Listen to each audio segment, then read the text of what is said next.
महोदय, यो बजेट त्यसपछि मान्य सदस्य प्रभु शाहको नाम रहेको कुरा म राख्न चाहन्छु।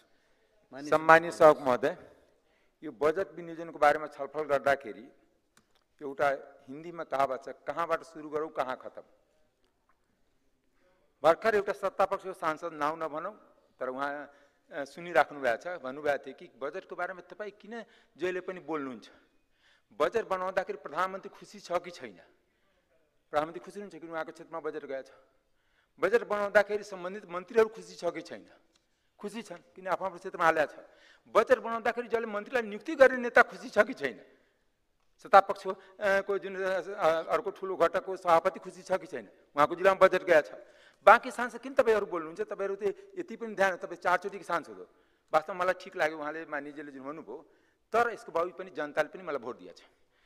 अनि एउटा कुरा म भन्न चाहन्छु कि नेपाल सरकारलाई म आग्रह गर्न चाहन्छु, यो 4-5 जिल्ला जुन भाग्यमानी जिल्लाहरू छन् त्यसलाई नेपालमा राखौँ, बाँकी 77 जिल्लाको 72 जिल्लालाई लिजमा दिउँ, अर्को देशलाई, अमेरिकालाई दिउँ, चाइनालाई दिउँ, भारतलाई दिउँ।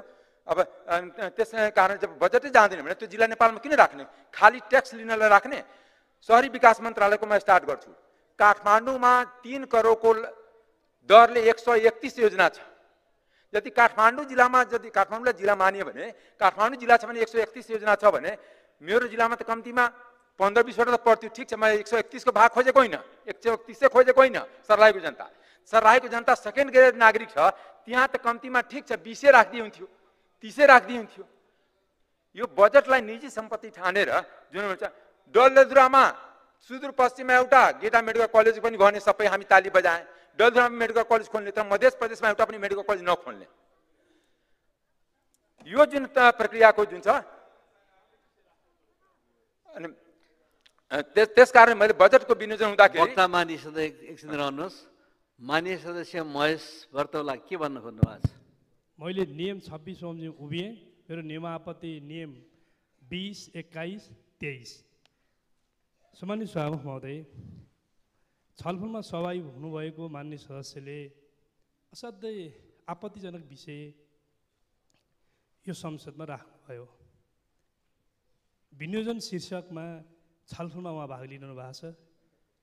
देशलाई काहीँ कतै अर्को देशमा, अमेरिका लगायत देशमा गाभिदिउँ भनेर संसदको रोस्टमबाट यस्तो आपत्तिजनक, यो त देश